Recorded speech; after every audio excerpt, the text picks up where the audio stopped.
अच्छा अंजन सर, ये मतलब 80s 90s का बहुत सुपरहिट शो रहा है वागले की दुनिया। आपको उम्मीद थी कि 32 सालों बाद ये शो फिर से वापस आएगा और आपको द कपिल शर्मा शो में आने का मौका मिलेगा?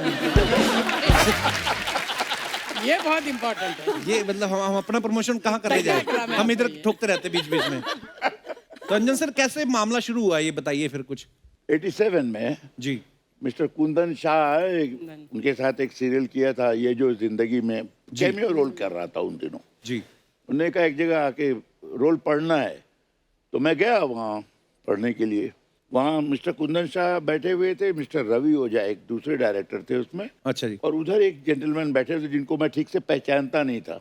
अच्छा जी। तो मैंने कहा कौन है, ठहर, डिसिप्लिन, ओके, बैठा रहा। उन्होंने कहा पढ़ो, मैंने पढ़ा। He is very loud. I don't like him. देखो कौन है ये? चुप। उन्होंने कहा if I will be in your place, I will do like this. I will read like I don't know your Hindi.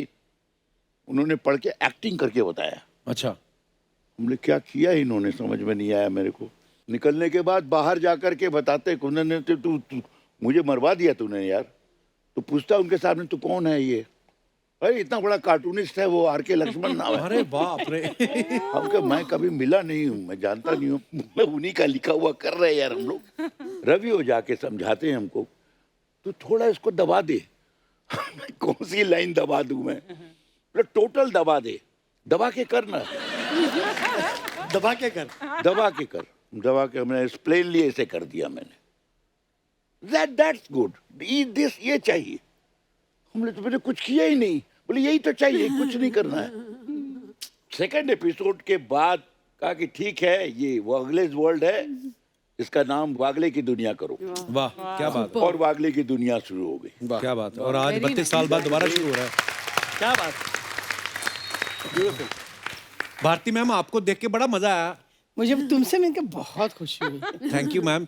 अच्छा, जब आप ये वागले की दुनिया आता था तो उस समय तो आप दोनों को लोग मिस्टर एंड मिसेस वागले के नाम से जानने लगे थे। तो जब आप अपने ओरिजिनल मिस्टर के साथ घूमने जाती थी, परेशान हो गई थी मैं। बोलते तो होंगे मतलब लोग। परेशान हो गई थी कि आपके मिस्टर कहाँ हैं। तो मैंने कहा नहीं बाबा, ये मेरे मिस्टर नहीं है। अच्छा। तो ऐसे कैसे हो सकता है, यही आपके मिस्टर। मैंने कहा ये इससे तो मैं कभी शादी नहीं करती। पर ऐसे क्यों, मतलब क्या है, हैंडसम तो है, नहीं, हमारी इतना अच्छा चश्मा लगाया। हमारी केमिस्ट्री अच्छा। मतलब देखो तो आप। कपिल साहब, मेरी तस्वीर पुरानी दिखा दूं आपको, जितेंद्र बोलते थे, जितेंद्र।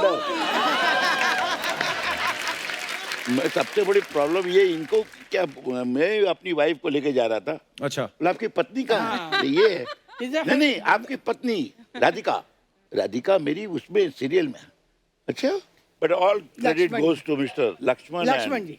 मैं किस्सा सुनाती हूँ जी। पहले एपिसोड में मैं थी नहीं, पहले एपिसोड में सिर्फ ये थी, शाहरुख खान का एपिसोड था जो। अच्छा जी। उस वक्त 4-4 दिन एक एपिसोड करते थे हम लोग। अच्छा जी। शूट। वाह। तो 2 दिन का शूट होने के बाद लक्ष्मण जी मेरे पास आते हैं, बोलते हैं can you come this side. अच्छा ओके। सो बहुत बढ़िया एक्टर थे वो। अच्छा जी। तो मुझे कहने लगे कि you are talking to your husband no, मतलब इनके साथ। मैंने कहा हाँ। तो हम लोग तो क्या ऐसे बात करते हैं, क्या है क्या, ऐसे तो करते ही है ना। तो बोले नहीं, you can put your hand like this talking to your husband. या मैंने कहा हे भगवान, मैं क्या करूं, मर गई मैं। उसके बाद मैंने बंद कर दिया वो बोलना। हाथों का क्या बोला फिर? हाथ कहाँ, पति की गर्दन पे होना चाहिए? नहीं, हाँ। हाथ ऊपर नहीं आना चाहिए। अच्छा। पति के सामने ये नहीं होना चाहिए, पति के सामने ये नहीं होना चाहिए। अच्छा, हाँ, पति के सामने ऐसे ही होना चाहिए। उनके साथ हो सकता है पर्सनली ऐसा होता हो कि वो कह रहे अभी तो मेरे साथ हैं। नहीं, और वो साउथ इंडियन थे ना। जी, जी, हम जी। लोग बम्बैया लोगों को तो पति के साथ तो क्या क्या करने की आदत है ना। अरे आपको अब क्या बताएं। क्या है कि नहीं। तो मगर मजा आया, बहुत मजा आया। अच्छा, पुरानी वागले की दुनिया तो हम सब जानते हैं। मैं सुमित भाई आपसे पूछना चाहता हूँ, आप और प्रणीति अब ये नई सीरीज में आप दोनों आए हैं जी। और ऑब्वियसली इस बार कहानी जो होगी आपके सेंट्रिक होगी, आपकी प्रॉब्लम्स होगी। कुछ बताना चाहेंगे आप हमारे दर्शकों को? सबसे पहले एक तो ये एक आइकॉनिक शो है, हम सब जानते हैं। दूसरा एक बहुत बड़ा कारण ये है कि ये सेंटिनरी ईयर है लक्ष्मण साहब का। हाँ। और कहते हैं ना कि बिग शूज टू फिल, उसी तरह है कि वागड़े की दुनिया का जब भी जिक्र होता है ये जो जिंदगी हो, हम लोग हो, बुनियाद हो, उस दौर के जितने भी धारावाहिक हो, तो जी। आपके सामने वो चेहरे आ जाते हैं। राइट। तो वागले की दुनिया जब कहते हैं तब अंजन जी और भारती जी का चेहरा आ ही जाता है। राइट। तो मुझसे हमेशा पूछा जाता है कि फिर आप कुछ अलग कर रहे हो। मैंने कि मैं अलग कुछ नहीं कर रहा हूँ। एक तो आतिश हमारा बहुत बढ़िया राइटर है, वो लिख रहा है, एंड इन दोनों के यहाँ आने से, इस शो में आने से ऑलरेडी वो 200 रन की लीड हमें मिल गई है। वाह। क्या बात है। So we are playing safe. वैसे सुमित भाई, जब ये वागले की दुनिया आता था तब आप कितने साल के थे? 16। यार एक बात के लिए तो तालियां बनती हैं, मतलब ये मैं 10 साल पहले तो हमने साथ में एक सिंगिंग शो किया था, उससे आप 5 साल और छोटे हो गए हैं। मतलब हालांकि 10 साल और बड़े लगने चाहिए थे, पर मतलब कहने मतलब दिखते ही छोटे हैं, गजेंद्र चौहान के टाइम के ही हैं ये भी। हंगल साहब।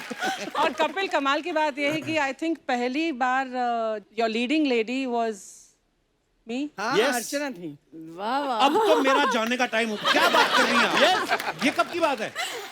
एक सीरियल था आसमान से टपकी, जो मैं प्रोड्यूस और डायरेक्ट भी कर रही थी, और पूरा किस्सा बताऊं? हाँ हाँ प्लीज।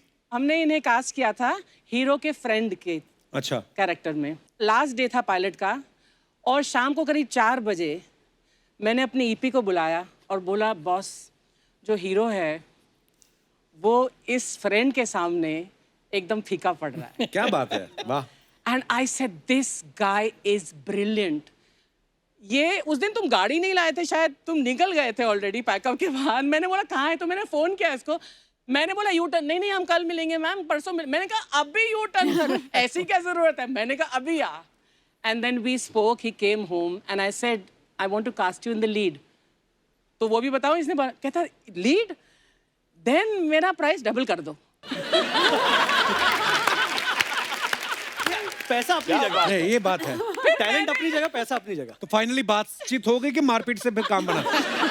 वो मारपीट भी कर लेती है, मतलब ऐसा नहीं है। Sweetheart and we shook hands, and इसने जो परफॉर्मेंस दी है, you were mind blowing, and we saw you and realise how great. Father. Thank you, thank you, thank you. क्या बात है। वाह वाह। परिवार प्रणति, आपका नाम बड़ा ही प्यारा है, मतलब बड़ा ही यूनिक है। धन्यवाद। ये आपका एक्चुअल नेम है, लोगों की जुबान साफ करने के लिए रखा है आपने, टंग ट्विस्टर। दोनों पर्पस। मतलब ये नाम अगर आप स्टीम लेके आए हो तो बड़ा क्लियरली ले, परिवार परिणति, प्रणति। प्रणति, जी। देखा, फिर से बोल, 3 बार एक साथ बोल। परिवार प्रणति, परिवार प्रणति, परिवार प्रणति। अर्चना पूरन सिंह को मुझे साल लगा था याद करने में। नाम तो याद हो गया था, इनको समझने में 1 साल लग गया। अब समझ गया। हाँ, तो परिवार वैसे कहाँ से हैं आप? मैं बिहार से हूँ। ओके, तो आपको वागले की दुनिया याद है? उस टाइम मैं बहुत छोटी थी। सो बट मुझे नाम याद था वागले की दुनिया। सो मेरे पेरेंट्स बहुत फॉलो करते थे, तो जब मैंने उनको बताया तो वो बहुत खुश हो गए, बिकॉज वो उस टाइम एज यू सेड कि पूरा खानदान, पूरा ऑलमोस्ट पूरी कम्युनिटी साथ में बैठे। इनके शो में एक एपिसोड भी था आई थिंक, कि पूरा मोहल्ला आके घर में एक साथ टीवी देख रहे हैं। टेलीविजन नया So, टेलीविजन वो आता है। माहौल होता था उस time। टेलीविजन। हाँ एग्जैक्टली। तो दोस्तों ऐसा है कि हमारे मेहमानों से हम और भी बातें करेंगे। फिलहाल वक्त है उन्हें यहाँ बुलाने का, जिनके दिमाग में वागले की दुनिया को फिर से हमारे बीच लाने का आइडिया। तो प्लीज जोरदार तालियों के साथ स्वागत कीजिए शो के producer and writer mister JD Majithia और आतिश कपाड़िया।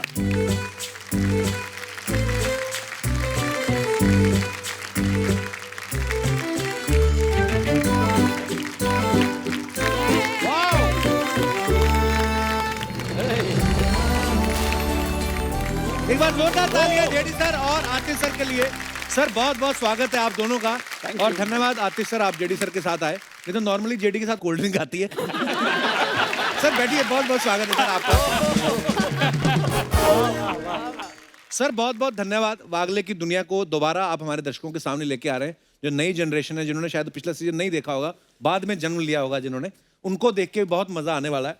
और बड़ी खुशी की बात है कि ये हमारे पड़ोस में आ रहा है सब टीवी पे। हाँ, तो पड़ोसियों का ध्यान रखना जेडी साहब। कई पड़ोसी ऐसे भी चीनी नहीं मांगते, सीधे 100 एपिसोड मांगते हैं। हाँ, तो उस हिसाब से सर ये वागले की दुनिया को वापस से नया सीजन लाने का आइडिया किसका था? आर.के. लक्ष्मण जी का। ऐसा हुआ कि हम एक शो पे काम कर रहे थे, एक मिडिल क्लास फैमिली पे काम कर रहे थे, और सब टीवी के जो बिजनेस हेड है नीरज जी, उससे एक अगली रात को बात हुई कि वागले की दुनिया एक रेफरेंस के तौर पे नाम निकला। अच्छा। दूसरे दिन ऐसे ही मैंने उषा लक्ष्मण जो उनकी डॉटर इन लॉ है, जो अच्छा अभी जी। सारा काम संभालती है उनको ऐसे ही उनके मैसेज आते रहते थे। उनका कुछ आर के लक्ष्मण जी का एक एपिसोड था, तो मैंने उनको मैसेज किया, उषा जी कैसी हैं? तो उनका फ़ोन आया कि जेडी वागले की दुनिया करना है, हमारे पास कुछ एपिसोड्स है तो कैसे कर सकते? तो मैंने कहा वो नहीं करते हैं, नया करते हैं। बोली अच्छा। कैसे करेंगे? बोला आप मुझे एक दिन का वक्त दीजिए। नीरज जी से बात हुई कि टाइमिंग देखे, हम एक इसी तरह के फैमिली पे काम करते हैं। नीरज जी ने वागले की दुनिया का नाम लिया, मैंने ऐसे ही मैसेज किया उषा जी का सामने से, बोले वागले की दुनिया करते हैं। Wow. तो हम सब ये मिलके बात सोचते हैं, तो सब कुछ एक साथ बैठ गया और 2 दिन में ये बात तय हो गई कि हम वागले की दुनिया नई सीजन करते हैं। कैसे करेंगे अभी वो तय नहीं हुआ था। आतिश को जस्ट मैंने फोन किया कि देखिए ऐसी ऐसी बात हुई है। आतिश साहब 2-3 कहानियों के साथ रेडी। 3 दिन में ये सारा खेल एक साथ। इसलिए मैंने कहा कि कभी कभार होता है ना, एक संकेत होता है ऊपर से। बिल्कुल। उनके सेंटेनरी साल पे वो चाहते थे कि ये हो जाए और ये हो रहा है। वाह क्या बात। सुपर। जो इन्होंने कहा, I just add to it कि ऑफिस में बैठते ही जैसे कि कोई ऊपर से बोल रहा है कि ये लिखो ये लिखो ये लिखो ये लिखो, तो हम 6-7 कहानियां तो धड़ धड़ धड़ धड़ धड़ वहीं पे बन गई। My God. फिर हम जब चैनल में गए और हमने उनको सुनाया तो बोले कि यार एब्सोल्युटली परफेक्ट क्रैक किया है आप लोगों ने। क्योंकि मुद्दा ये है कि वो वागले था एक, वो 88 का, वहाँ की प्रॉब्लम्स थी। हमने क्या सोचा कि एक वो पीढ़ी थी, एक ये पीढ़ी है और एक आने वाली पीढ़ी है। जी। तो हमने क्या सोचा कि ये मजली जो पीढ़ी है उसके जरिए क्यों ना हम आज के प्रॉब्लम्स, पिछले कुछ प्रॉब्लम्स में से जो सॉल्यूशंस मिले हुए हैं उन सॉल्यूशंस को आगे वाली पीढ़ी तक पहुंचाए, ताकि उनकी जो नई नई प्रॉब्लम्स आएगी उसमें ये there are some universal truths and universal solutions in the past. Actually JD sir, आपने दाढ़ी बड़ी कमाल की रखी है। Thank you. आगे चल के प्रधानमंत्री बनने का इरादा तो नहीं है? अब गुजराती भी है।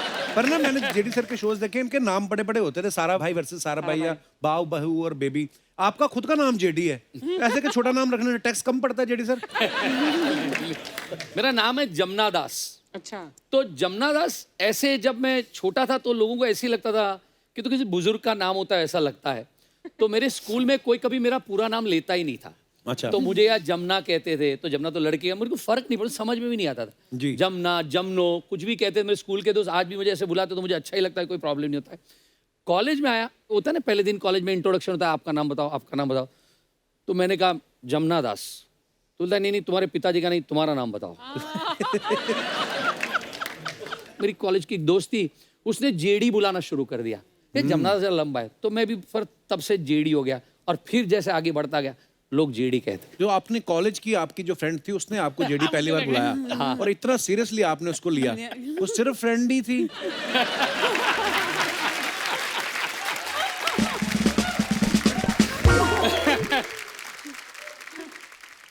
तुम्हें नहीं लगता हमें टॉपिक चेंज करना चाहिए? वो इग्नोर कर दिया। आते सर, आप डायरेक्टर भी हैं, प्रोड्यूसर भी हैं, एक्टर भी हैं, राइटर भी हैं, तो आप मतलब टैलेंटेड ज्यादा है या बीइंग ए गुजराती आपका फर्ज बनता है कि पैसे बचाऊं मैं? है सर? एक्चुअली ना मैं राइटर बाय डिफॉल्ट बन गया। अच्छा जी। क्योंकि मैं जब इंटर कॉलेजिएट थिएटर वगैरह करता था तो बड़े टुच्चे से फालतू से रोल मुझे मिलते थे। तो मैंने कहा यार कोई रोल नहीं दे रहा है, क्या करो, खुद ही लिख लो। तो एक इंटर क्लास कंपटीशन में मैंने ही अपने लिए एक प्ले लिखा। अच्छा लेकिन मैं इतना बेवकूफ था, 17 साल का था, मैंने प्ले लिखा और मैंने कास्ट किसी और को किया। अच्छा जी। तो वो लोग बोले कि तू खुद अपने आप को कास्ट नहीं कर रहा है तो कोई और कैसे करेगा? ये आपकी ईमानदारी थी सर। तो एक्चुअली मुझे चॉइस दी जाए तो मैं तो सिर्फ एक्टिंग करना चाहूंगा। अच्छा जी। और क्योंकि इतना फ्रस्ट्रेटेड एक्टर हूँ, क्योंकि कोई पूछता ही नहीं। नहीं साहब, कपिल साहब। One thing about Atish sir is I Very good think writer. I can मतलब इनसे अच्छा नरेशन नहीं दे सकता कोई। हाँ बिल्कुल बिल्कुल। पता है परिवार, मेरे किसी ने बताया कि जब आतिश सर चैनल में नरेशन देने जाते हैं ना, 8-10 लोग आके बैठ जाते हैं। तो मेरे में इस मन में आया था कि या तो नरेशन बड़ी अच्छी देते हैं या फैल जाते हैं, 8-10 लोग इकट्ठा करने के लिए बैठते हैं। तो मुझे पूछना ही था एक्चुअली ये सवाल भी वो आपसे। नरेशन देते हैं ना तो आप घंटों बैठ के बस उनको सुनते रह सकते हैं। जब वो नरेशन इतना दे रहे थे amazing ना, मुझे narration है। लक्ष्मण जी की याद आई थी। क्या बात है। कैसा लगता है आतिश सर, जिस तरह की खूबसूरत लड़की, सारे सीनियर एक्टर एक साथ इतने कॉम्प्लीमेंट आ रहे होते, उस समय दिमाग में क्या चल रहा है? इस वक्त तो मैं यही सोच रहा हूँ कि यार वो 17 साल का था, तब मुझे अपने आप को ही कास्ट करना चाहिए था। लोग जो बोलते हैं एक्चुअली मेरे अंदर तो मतलब कुछ एक, माय वाइफ कॉल्स मी कि ये आ गया मल्टीपल पर्सनालिटी डिसऑर्डर वाला। कभी कभी मेरा हाथ ऐसे होता है, वो आके रख देती है because when I am writing ऐसे है।